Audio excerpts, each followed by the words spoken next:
नमस्कार, बहुत बहुत स्वागत है आप सभी का हमारे विशेष कार्यक्रम राम नारायण राम। मैं आप सभी के साथ कंचन। राम नारायण राम ये एक ऐसा कार्यक्रम है जिसके माध्यम से हम आपसे जुड़ते हैं और आपके जीवन के तमाम कष्टों को, आपके जीवन के तमाम समस्याओं को यहाँ समझकर उसका समाधान भी देते हैं। समाधान कैसे? समाधान आपको ऐसे मिलता है जैसे आप इस कार्यक्रम से जुड़ते हैं।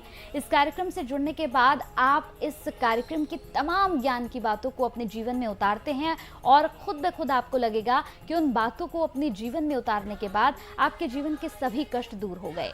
आज इस कार्यक्रम को हम आरंभ करेंगे और सबसे खास, सबसे विशेष आज कार्यक्रम में ये है कि आज हमारे जो मेहमान हैं वो आपको यहाँ पर बंगला में उपदेश देंगे, यानी कि उनके जितने भी विचार होंगे वो यहाँ पर बंगला में रखेंगे और आपको हम वो हिंदी में भी बताएंगे। यानी कि आज आपको इस कार्यक्रम में बंगला और हिंदी दोनों ही भाषाओं में पूरा ज्ञान दिया जाएगा, क्योंकि धरती पर हर तरह के लोग रहते हैं और बंगाली जो लोग होते हैं उन तक ये ज्ञान की बातें पहुंचाने के लिए प्रेसिडेंट आज बंगला में ही अपने विचार आप लोगों तक पहुंचाएंगे। तो चलिए कार्यक्रम को आरंभ करते हैं। संतान दल के प्रेसिडेंट शंकर सरकार जी और खास मेहमान संगीता मुखर्जी जी हमारे साथ हैं। बहुत बहुत स्वागत है आप लोगों का। राम नारायण राम नारायण राम।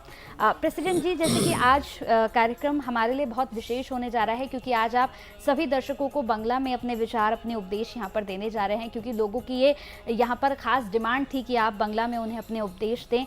आज मैं सबसे पहले आपसे पूछना चाहूँगी कि जब मैं शुरुआत में इस कार्यक्रम को शुरू करती हूँ तो कहती हूँ कि संतान दल के प्रेसिडेंट हमारे साथ हैं। दर्शक जानना चाहते हैं, बड़े उत्सुक हैं कि संतान दल आखिर है क्या? संतान दल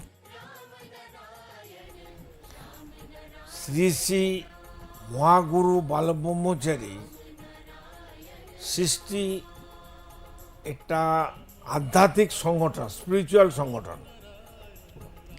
संतान दल श्री श्री बालक ब्रह्मचारी जी का एक स्पिरिचुअल संगठन है। अपना निजे तैयारी करा, ये उनका खुद का ही तैयार किया गया संतान दल है, क्योंकि उनका ये मानना है कि सभी उनके संतान हैं। आकाशे जे तारा आछे, आकाश, आकाशे तारा, तार थेके ग्रह नक्षत्र, उद्भिद, कीट, पतंग, अणु, परमाणु, गड पार्टिकल्स, डास्ट पार्टिकल्स, जीव जंतु, मानुष सबाइके निये संतान दल। उन बालक ब्रह्मचारी जी का ये मानना था कि जितने भी तारे, नक्षत्र, ग्रह हैं, जितने भी जीव जंतु हैं, पेड़ पौधे हैं, कीट पतंग, धरती, मिट्टी, डस्ट पार्टिकल्स जो भी है, सबको लेके संतान दल है। काउके बात दिए संतान दल नय। इनमें से किसी को भी हम अलग करके संतान दल नहीं बना सकते। जे कोनो धर्मेरই হোক, যে কোনো সম্প্রদায় হোক, ধনী গরিব হোক, উচ্চ নীচ হোক, সবাই আমাদের এক পরিবারেরই মেম্বার, একান্নবর্তী পরিবারের মেম্বার। जी, जैसे कि एक जॉइंट फैमिली होती है बहुत बड़ी, उस तरह से ही ये संतान दल में कोई ऊंच नीच नहीं है, कोई जातिवाद नहीं है, कोई अमीर गरीब नहीं है, हर कोई समान तरह से ही संतान दल के मेंबर हैं। আমরা চাই, সন্তান দল চায় সবাই আমাদের পরিবারের সদস্য, তারা যাতে আমাদের ভুল না বোঝে।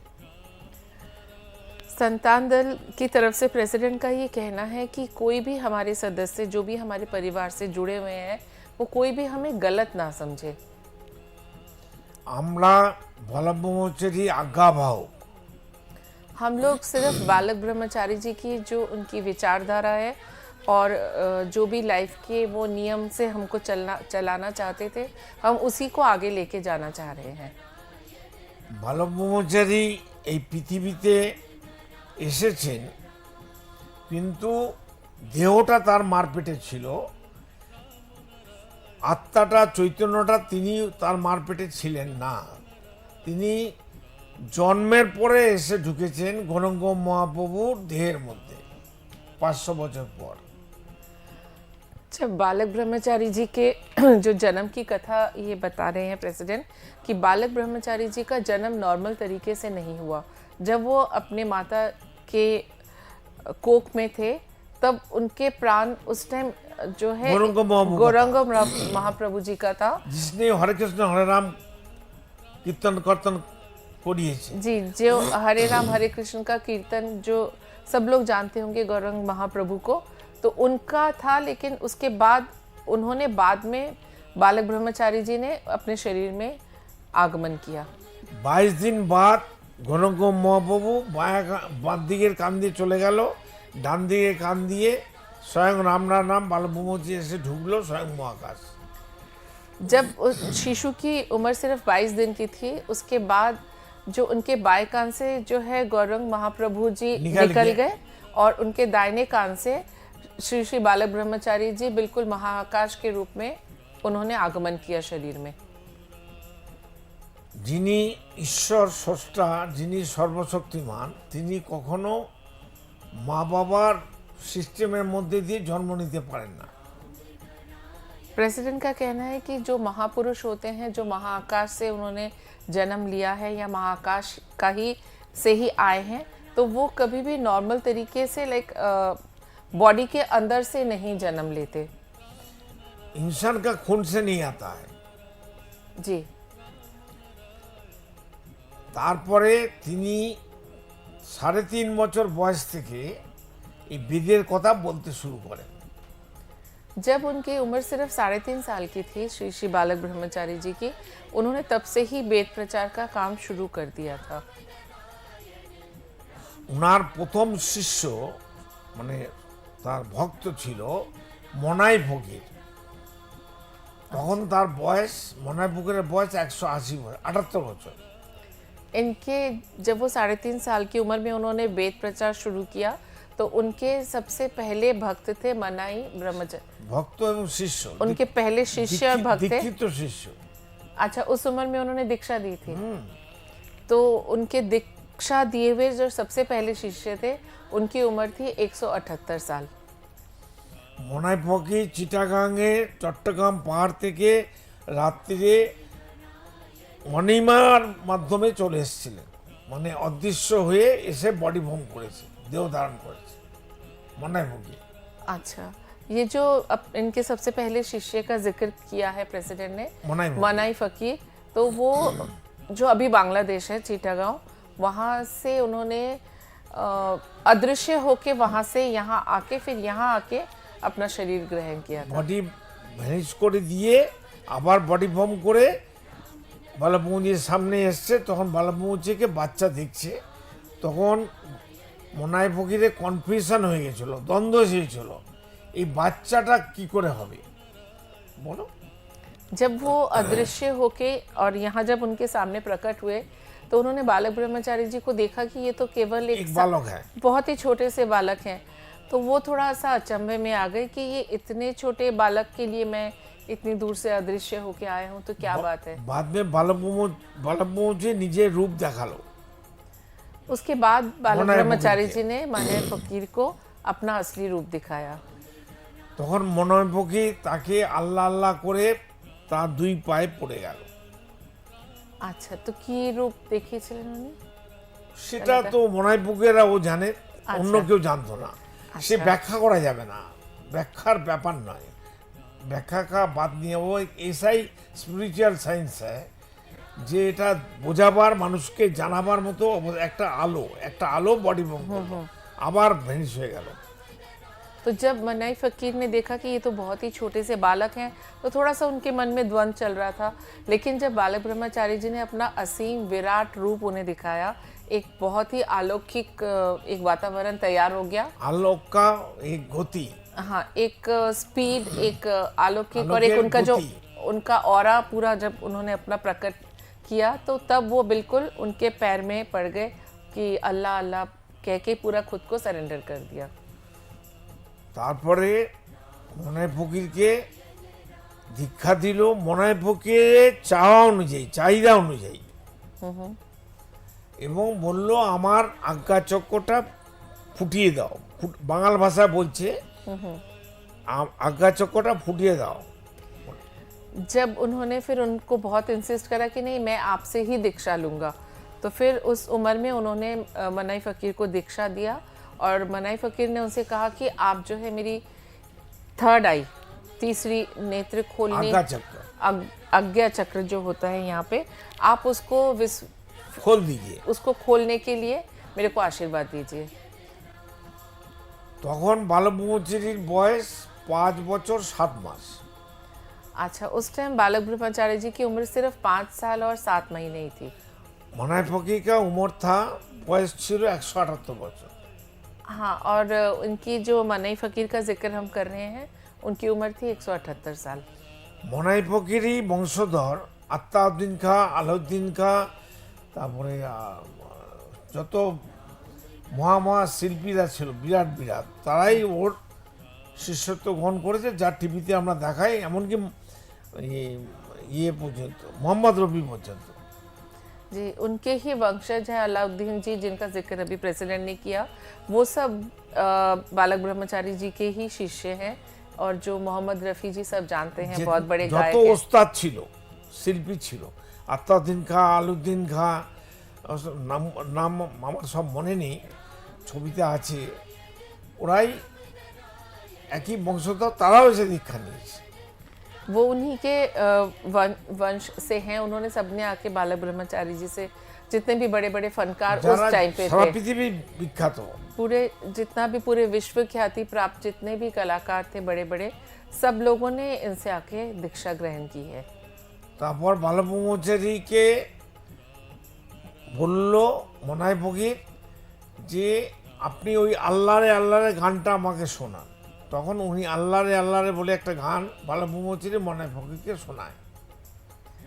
अच्छा, तो बालक ब्रह्मचारी जी तो बालक थे, छोटे, लेकिन इन्होंने रखा कि आप मुझे ये अल्लाह रे गाना गा के सुनाइए। तब इन्होंने गाना गा के उन्हें सुनाया।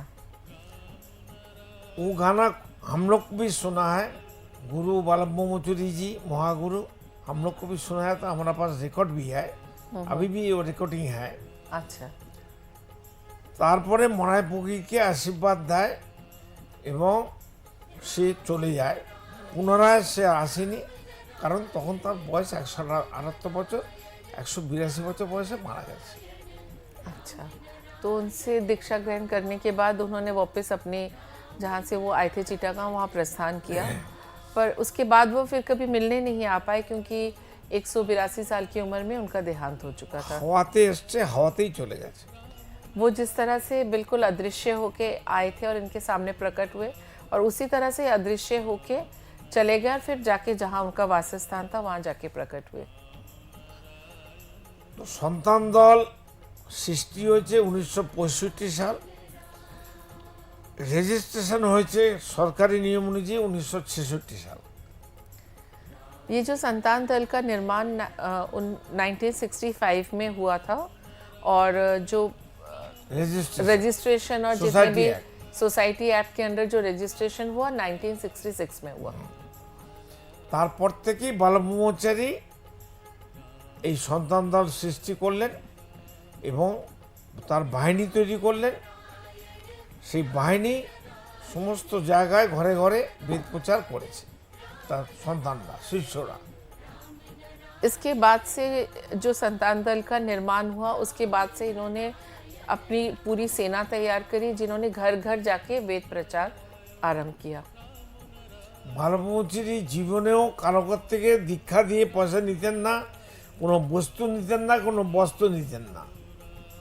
बालक ब्रह्मचारी जी जब भी किसी को अपनी दीक्षा देते थे, अपना शिष्य बनाते थे, तो उन्होंने कभी भी ना किसी से एक पैसा लिया, ना कोई दान दक्षिणा, ना वस्त्र, कुछ भी ग्रहण नहीं किया।